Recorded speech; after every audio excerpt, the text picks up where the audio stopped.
Welcome to Quantum Creators Exchange, where we are generating new and exciting realities.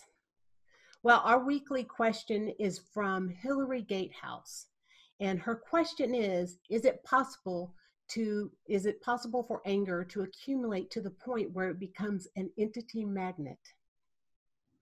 Now, Jeff, I'd like to turn over the call to you. All right, thank you, dear. I appreciate it. Hillary, thank you so much for the question. It's a great question. And I'm going to start by going to this book, which I am currently working on, The Mountain is You.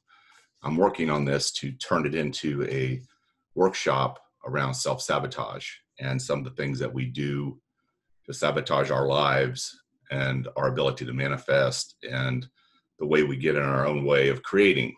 Okay, so I'm just going to start with a little reading here from this because I found it a great explanation. And the subtitle is, in this paragraph, is Self-Sabotage Comes from Irrational Fear. Sometimes our most sabotaging behaviors are really the result of long-held and unexamined fears we have about the world and ourselves. Perhaps it is the idea that you are unintelligent, unattractive, or disliked. Perhaps it is the idea of losing a job, taking an elevator, or committing to a relationship.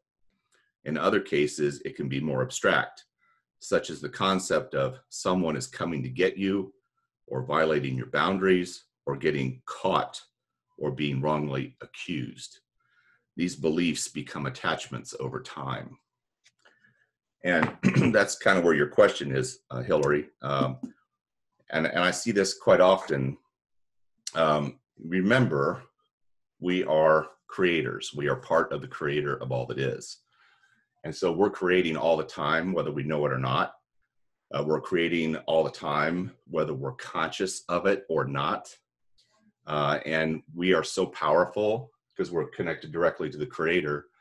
We are so powerful that when we're creating unconsciously, we can create things that are negative to our existence. Okay, so a little formula here is energy plus attention equals creation. So if you give enough energy and attention to anything, you can create it. And eventually what happens is you give it enough energy and attention, it can take on a spirit and a life force of its own. And then once it takes on a spirit and a life force of its own, it's an entity. For all intents and purposes, it's an entity. And so then that can reside in your field, right?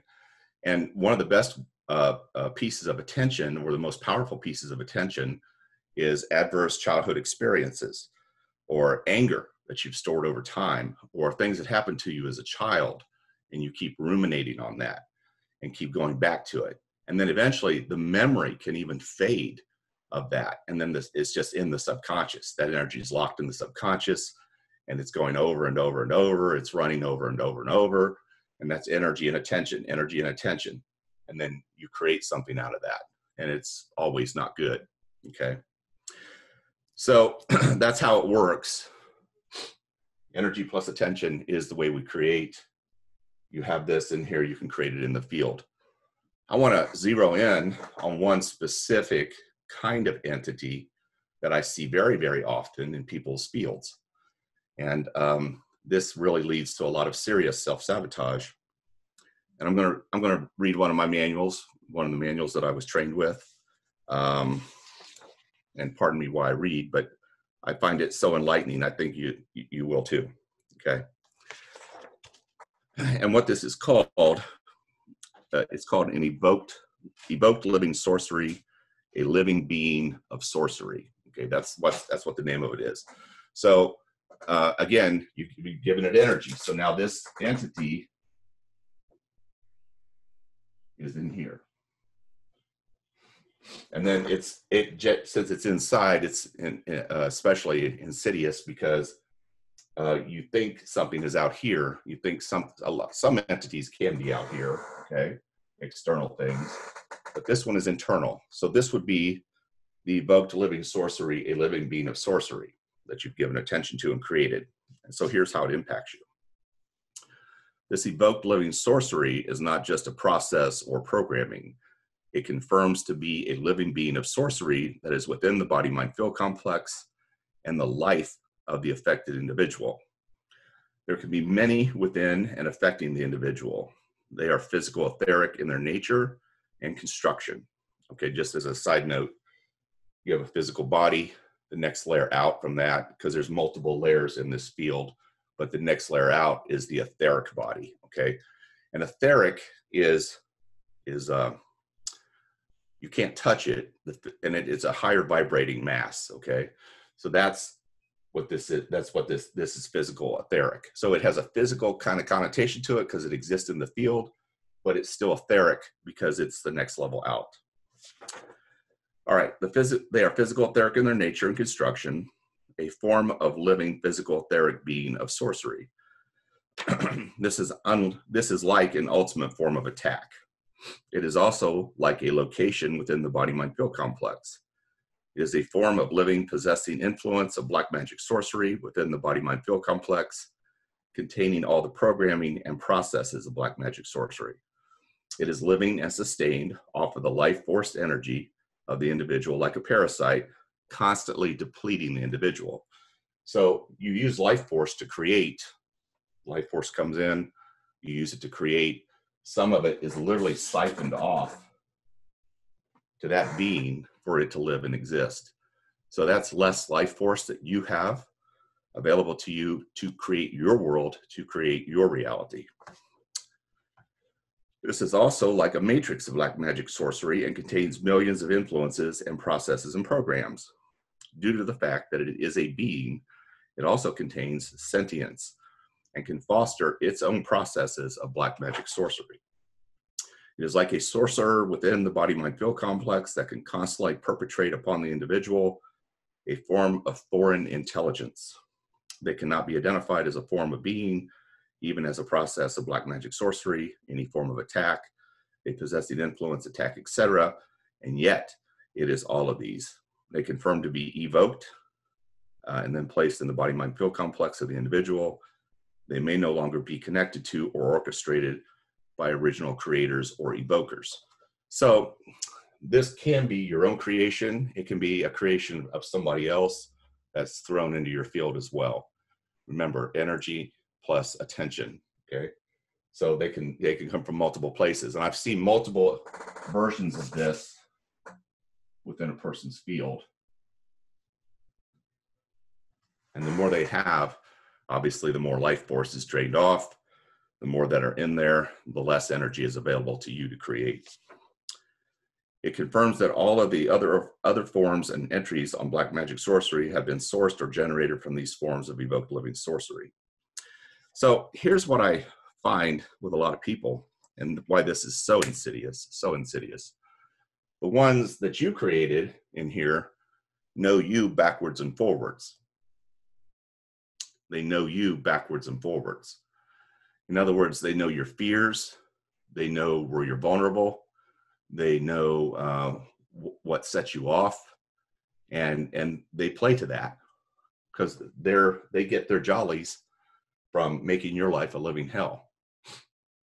And and so then that's why things happen. You know, like you repeat things, you repeat patterns in your life, or you make the same mistake over and over and over again, or you're led down the wrong path, or your intuition is not as sharp as it could or should be.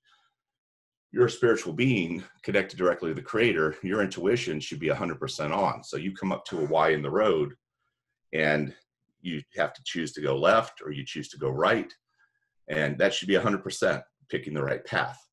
When these things are in place, that Y in the road, or those choices you make with your life, turns into be a crapshoot, right? So it's just, I don't know what I do. I can't make the right decision. No matter what I do, I can't make the right choice. No matter what I do, I keep attracting the same person over and over and over again. And part of that is this living being of sorcery. So, and again, they were created because of the time and attention you gave to it. They know you backwards and forwards. They know your weaknesses. And so they set up traps for you to step into, or they'll feed thoughts to you. They can cause thought loops to occur in your mind. Why can't I ever do anything? I'm no good. I'll never amount to anything. Don't get too big for your britches. If those things were told to you as a child, or they were imprinted in your mind as a child, they keep replaying those things over and over and over again. But keep in mind, like I said, you can have all these trapped emotions in here. Here, let me show you. You can have all these trapped emotions in here also that can haunt you.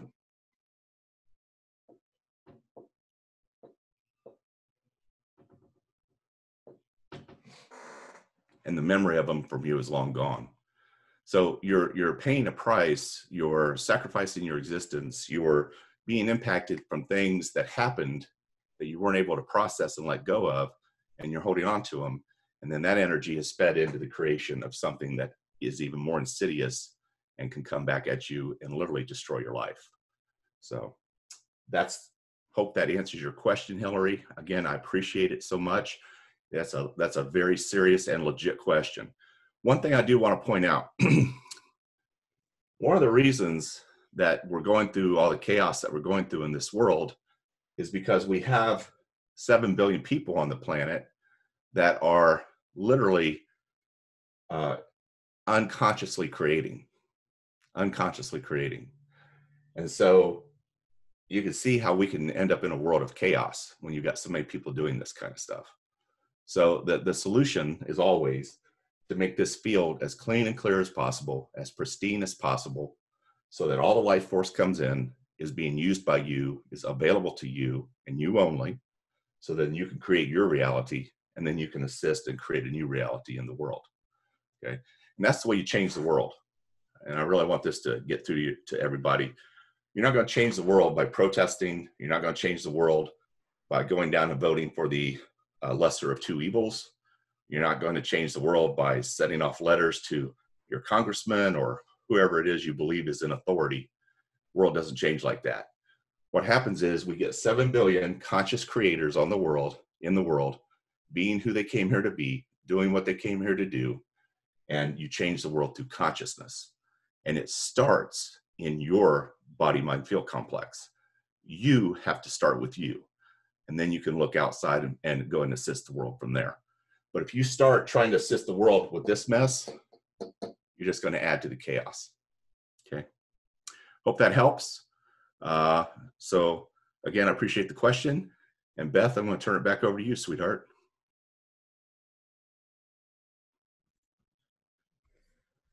Thank you, Jeff. That was very revealing.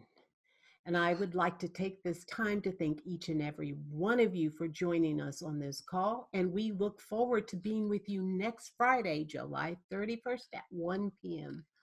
Love and blessings from Beth and Jeff. Have a good evening.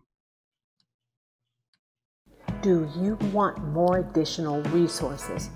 Join our free Facebook group, Quantum Creators Exchange. Enroll in the upcoming Ultimate Guide to Aligning Your Realities Masterclass, and join Jeffrey's exclusive Quantum Creators Hub. We look forward to seeing you amazing beings. Love and blessings.